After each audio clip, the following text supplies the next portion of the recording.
Hello money talkers, good morning. Welcome to my channel money talks with Payal. So Paytm आज फिर से काफ़ी ज़्यादा नीचे जा चुका है। अभी फ़िलहाल जब मैं ये वीडियो बना रही हूँ तब ये चल रहा है 1383 पे। अभी 10:30 बज रहे हैं और 11% डाउन ये चल रहा है। तो देखो जी, इसका डे टू स्ट्रैटेजी मैं आपको बहुत क्विकली बता देती हूँ कि सिंपल सी बात है। जो लोग फंसे हुए हैं 2150 पे और उन्होंने नहीं बेचा, जो कि मैंने भी बोला था कि अगर इतना ज़्यादा लॉस हो रहा है तो बेच के कोई पॉइंट है नहीं, ठीक है। तो बिल्कुल आप होल्ड करके रखिए, लेकिन आपको पेशेंस काफ़ी ज़्यादा रखना पड़ेगा पेटीएम के अंदर में। पिछली फ्राइडे को ही थर्सडे को ही अनिल सिंघवी जी के साथ में विजय शेखर शर्मा का जो इंटरव्यू हुआ था, इनका पेटीएम के जो सीईओ हैं उनका जो इंटरव्यू हुआ था, तो उन्होंने खुद भी जो बिज़नेस मॉडल समझाया और उन्होंने बोला कि हमारा एक थाली है और हम लोग समझ नहीं पाते हमारे बिज़नेस मॉडल को। उनके बातों से बहुत क्लियरली ये चीज़ समझ में आ गया कि नियर टर्म में ये प्रॉफिटेबल नहीं होने वाली है। टाइम इसको लगेगा, पर हाँ, बिज़नेस मॉडल इसका फ्यूचरिस्टिक है। और इसका कितना टाइम लगेगा, हो सकता है इसमें 5 से 7 साल का समय आपको देना पड़ेगा। तो बहुत सारे ऐसे शेयर होते हैं जो आप ख़रीद के रख लेते हो फॉर लॉन्ग टर्म, तो उसी तरीके से आप पेटीएम को भी ख़रीद के रखिए। बीच बीच में हर क्वार्टरली आप रिव्यू कर सकते हो इसको, और जब आपको लगता है कि आप एक प्रॉफिटेबल सिचुएशन में हो तब आप इसको बेच सकते हो अपना प्रॉफिट बुक करने के लिए। लेकिन अगर आपका एकदम लॉन्ग टर्म होल्ड करने का आपके पास पेशेंस है तो आप इसको 5 to 7 ईयर्स अगर आप होल्ड करोगे तो आप प्रॉफिटेबल भी आप आ जाओगे प्रॉफिट, इसमें प्रॉफिट के अमाउंट में, और साथ ही इसका जो आपको अच्छा खासा रिटर्न भी जनरेट करके देने का क्षमता है पेटीएम के पास, पर वो बहुत ही लॉन्ग टर्म में। अभी तो बिल्कुल भी ऐसा नहीं दिखता है कि वो नियर टर्म में कभी भी होने वाली है प्रॉफिटेबल, क्योंकि देखो वो फर्स्ट ऑफ ऑल बहुत ही ओवर वैल्यूड आईपीओ थी। 2150 काफ़ी ज़्यादा ओवर वैल्यूड था, जिस वजह से मतलब ये बिल्कुल चला ही नहीं और इतनी नीचे जा चुकी है। और ये चीज़ मैंने अपने पेटीएम के आईपीओ रिव्यू में बताया था। अब आपको क्या करना है, जो लोग होल्ड कर रहे हैं वो लोग प्लीज़ होल्ड करके रखिए, बिल्कुल भी लॉस में मत बेचो, ठीक है। आपका लॉस रिकवर हो जाएगा, टाइम लगेगा। अब जो नई एंट्री लेना चाहते हैं पेटीएम में, अगर आपको नया एंट्री लेना है तो आपको ये सोच के लेना है कि लंबा टाइम लग सकता है आपको अच्छा खासा रिटर्न्स जनरेट करने में। अगर आपको अच्छे रिटर्न्स चाहिए ही और आपके पास इतने रुपए हैं कि आप 1300-1400 रुपये का एक शेयर खरीद सकते हो, तो इट इज़ बेटर कि आप ब्लू चिप स्टॉक्स में इन्वेस्ट कीजिए जो कंसिस्टेंट कंपाउंडर है, जैसे कि टीसीएस है, इन्फोसिस है, एशियन पेंट्स है, रिलायंस है।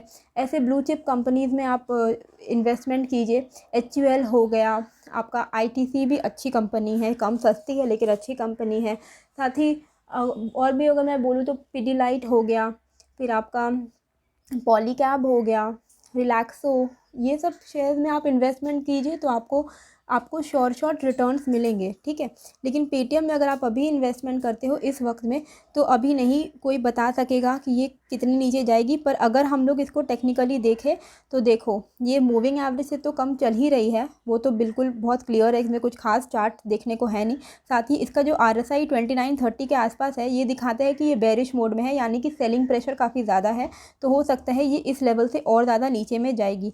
इसके हम सर्किट का एक बार देख लेते हैं कि सर्किट कहाँ पे है। सर्किट इसका है 1258 पे। बहुत चांसेस है कि ये इस सर्किट को भी टच करेगी, ठीक है। तो जो लोग नई एंट्री को लेना चाहते हैं, नई एंट्री लेना चाहते हैं, वो अभी बिल्कुल भी नई एंट्री ना ले, अभी थोड़ा वेट करें मार्केट को स्टेबल होने का। अभी स्टेबल नहीं हुई है, अभी बहुत ज़्यादा फ्लक्चुएशंस इसमें हो रहे हैं और आगे भी कुछ दिनों तक इसमें फ्लक्चुएशन देखने को मिलेंगे जब तक कि ये स्टेबल ना हो जाए। मुझे लगता है इसका जो सर्किट लेवल है, वो सर्किट जो मैंने आपको अभी दिखाया 1248 का, ये लेवल इसके लिए एक अच्छा सपोर्ट और साइकोलॉजिकल सपोर्ट काम कर सकता है।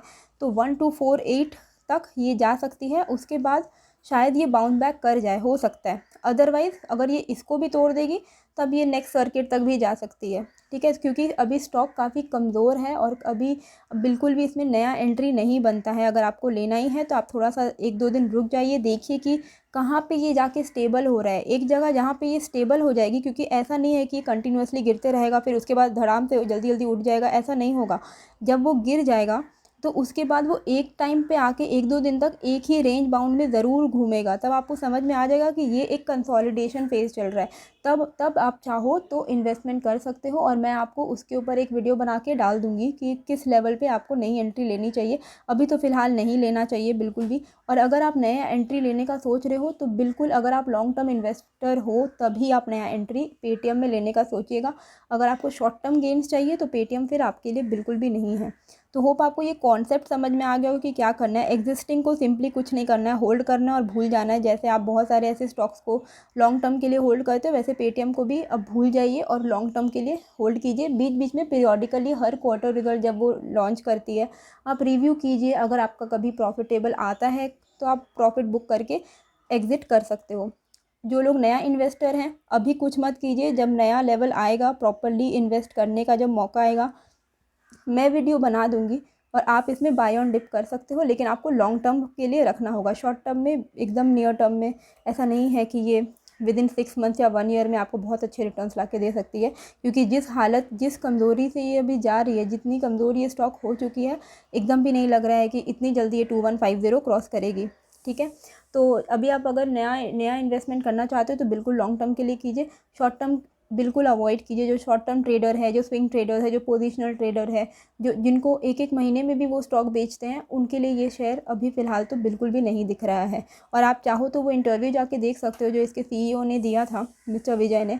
आपको समझ में आ जाएगा कि उनका जो विजन काफ़ी क्लियर है, पर वो फ्यूचरिस्टिक है। लेकिन अभी बिल्कुल भी ऐसा नहीं है कि वो अभी के अभी वो प्रॉफिट में आ गई है। और जो कंपनी अभी खुद लॉस में है वो आपको कहाँ से प्रॉफिट ला के देगी? सिंपल सी बात है, ये एक लॉजिकल बात है। जो कंपनी खुद इतने टाइम से लॉस ही चल रही है, आज तक कभी प्रॉफिट नहीं कर पाई, वो आपको कहाँ से प्रॉफिट ला के देगी? और देखा जाए तो पेटीएम का जो बिज़नेस है वो काफ़ी ज़्यादा स्कैटर्ड है, जैक ऑफ ऑल ट्रेड है, मास्टर ऑफ नन है अभी। और उसके पास एक अच्छा खासा सब में अच्छे खासे सेक्टर लीडर्स हैं। अगर आप इनका पेमेंट मॉडल का जो सेक्टर है जिसमें वो लोग रिचार्ज एंड ऑल करते हैं, उसमें लोग गूगल पे फ़ोनपे, ये सब उनकी अच्छी खासी कंपटीशन है। शॉपिंग में अमेज़ॉन है, उनके अमेज़ॉन है कॉम्पिटिटर, मिंत्रा है कॉम्पिटिटर, समझ रहे हो? तो इनके हर एक और अगर आप उनका म्यूचुअल फंड स्टॉक्स वाला एरिया देख लोगे जिसमें इनको सबसे ज़्यादा लॉस होता है, क्योंकि वो उसमें सबसे ज़्यादा इन्वेस्टमेंट भी कर रहा है, तो उसमें भी अच्छा खासा जो मतलब कॉम्पिटिटर है, अपस्टॉक्स है, ज़ीरोधा है, ये सब बड़े बड़े स्टॉक ब्रोकरेज है। कौन पेटीएम से हार्डली कोई स्टॉक का काम करता है, मतलब शेयर खरीदा बेची पेटीएम से कोई नहीं करते हैं जनरली। तो उनका बिज़नेस मॉडल है अच्छा, लेकिन फ्यूचर में ही शायद कुछ हो सकता है, अभी तो बिल्कुल भी नहीं। मुझे तो ऐसा लगता है कि जो लॉन्ग टर्म के लिए करना चाहते हैं एज एन इन्वेस्टर आपको करना है, तो आपको ये जान के चलना है कि आप पेटीएम में इन्वेस्ट कर रहे हो उनके बिज़नेस में। अगर आपको भरोसा है तो ही कीजिए। मुझे पर्सनली नहीं लगता है कि ये ऐसा कुछ है कि इसको हम लोग लॉन्ग टर्म के लिए भी ख़रीदना चाहेंगे। मैं पर्सनली तो मेरे पास एक भी स्टॉक नहीं है पेटीएम का, ठीक है, ना ही मैंने इसके आईपीओ में अप्लाई किया था, ना ही मुझे अगर मुझे इसमें इन्वेस्टमेंट करनी होगी मैं बाद में कभी 4-5 साल बाद मैं देखूंगी। मैं 4-5 साल तक पैसे अटका के नहीं रखूंगी इसके ऊपर। मुझे इतना ज़्यादा भरोसा पेटीएम के ऊपर तो बिल्कुल भी नहीं है। सो होप आपको ये वीडियो समझ में आ गई होगी। अब आपके ऊपर है कि आपका इन्वेस्टर माइंड क्या कहता है, क्योंकि ये सबके अलग अलग, सबका साइकोलॉजी होता है, सबका अलग अलग दिमाग होता है। अगर आपको लगता है कि पेटीएम का बिज़नेस अच्छा है, अगर आपको उस पर भरोसा है तो आप बिल्कुल इन्वेस्ट कीजिए, पर लॉन्ग टर्म के लिए आपको इन्वेस्टमेंट रखना पड़ेगा। सो होप आपको ये वीडियो अच्छी लगी होगी। मिलते हैं फिर एक नए वीडियो के साथ। नए हो तो सब्सक्राइब कर देना, लाइक शेयर कमेंट भी ज़रूर कीजिएगा। Thank you.